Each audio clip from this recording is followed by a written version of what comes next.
ఇప్పుడు తెలంగాణలో అత్యంత ఎక్కువ వ్యతిరేకత ఉన్నది రైతు భరోసానే. ఆ రైతు భరోసా ఇప్పటిదాకా ఇవ్వకపోతే రైతులు వ్యతిరేకం కాకపోతే ఏమవుతారు? రైతులు ప్రభుత్వాన్ని విమర్శలు చేయకపోతే ఏం చేస్తారు? రైతులు ప్రభుత్వం పైన కోప్పడకపోతే ఏం చేస్తారు? తుమ్మల చాలాసార్లు క్యాబినెట్ మీటింగ్లో రేవంత్ రెడ్డిని నిలదీసిండట. రైతు భరోసా ఏమైంది, రైతులు తిడుతురు బయట. రైతు భరోసా దెబ్బకు కాంగ్రెస్ ఎమ్మెల్యేలకు వ్యతిరేకత వచ్చింది. ఎమ్మెల్యేలు పెళ్లిలకు పోవాలన్నా, పేరెంటాలకు పోవాలన్నా, సావులకు పోవాలన్నా ఎమ్మెల్యేలు కారు దిగుడుతోట రైతులు వచ్చి రైతు బంధు అడుగుతురు. రైతులు వచ్చి పంట బోనస్ అడుగుతున్నారు, యూరియా బత్తాలు అడుగుతున్నారు, ఇబ్బంది అవుతుంది, ఏమైందని చెప్పి తుమ్మలు అడిగినా రేవంత్ రెడ్డి నో రెస్పాన్స్. రేవంత్ రెడ్డి సప్పుడు చేయడట, ఇద్దాం తీ అన్న అంటాడట. ఇద్దాం తీ అన్న, నెక్స్ట్ వీక్ ఇచ్చేద్దాం, నెక్స్ట్ మంత్ ఇచ్చేద్దాం అంటాడట. ఆ వీక్లు పోయినాయి, మంత్లు అన్నీ పోయినాయి. ఇప్పుడు మళ్ళీ వానాకాలం పంటకు వచ్చింది. ఇప్పుడు రేవంత్ రెడ్డి రైతు భరోసా ఇప్పటిదాకా దిక్కు దిగానం లేదు. ఇప్పుడు ఇదొకట, రుణమాఫీ ఒకటి కదా. మూడోది యూరియా బత్తాలు, పెద్ద సమస్య తెలంగాణ యూరియా బత్తాల సమస్య.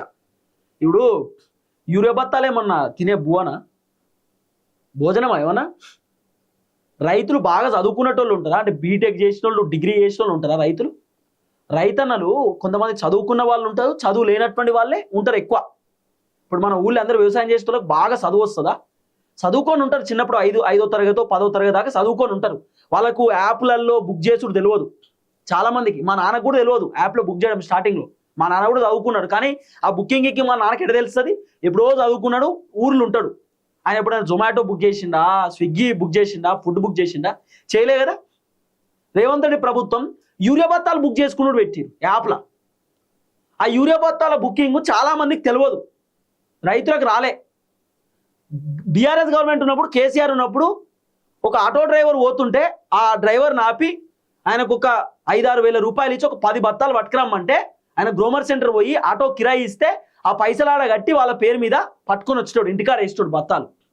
లేకపోతే వీళ్ళే పోయి గ్రోమర్ సెంటర్లో బత్తాలు కొని ఆటోలు వేస్తే ఆటో తెచ్చి ఇంటికాడ వేసేటోడు. ఇవాళ ఏంది?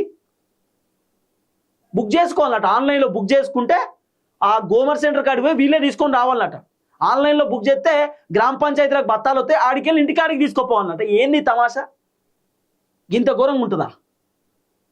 రైతులు నాకు ఏం తెలుస్తుంది బుక్ చేసుకోవాలి ఆన్లైన్లో అని చెప్పి? నువ్వు బువనా ఫుడ్డా ఆన్లైన్లో బుక్ చేసుకోనీకి? యూరియా బత్తాలు ఆన్లైన్లో ఎవరన్నా పెడతారా బుక్ చేసుకోనీకి? చాలా విచిత్రం అనిపించింది. యూరియా బత్తాలు లేవు మళ్ళీ తెలంగాణలో. ఇప్పుడు ఆన్లైన్ బుకింగ్ అని రేవంత్ రెడ్డి పెట్టిండు కదా. మా నాయన ఒకసారి నాకు చూపించిండు, చూడు బేటా అంటే నేను చూసిన, ఒక్క యూరియా బత్త చక్కగా లేదు గ్రోమర్ సెంటర్లల్లా. ఇంకేం చెప్తాం? ఈ విధమైన కథ ఉన్నది. యూరియా బత్తాల విషయంలో రేవంత్ రెడ్డి ప్రభుత్వం ఫుల్ ఫెయిల్, అట్టర్ ఫ్లాప్. ఇంకా ఈ యాప్ పెట్టడంలో మొత్తం ఫెయిల్. నన్ను అడిగితే ఏ రాష్ట్రంలో కూడా యూరియా బత్తాల కోసం యాప్లు పెట్టినటువంటి మనుషులు లేరు, తెలంగాణలో తప్ప.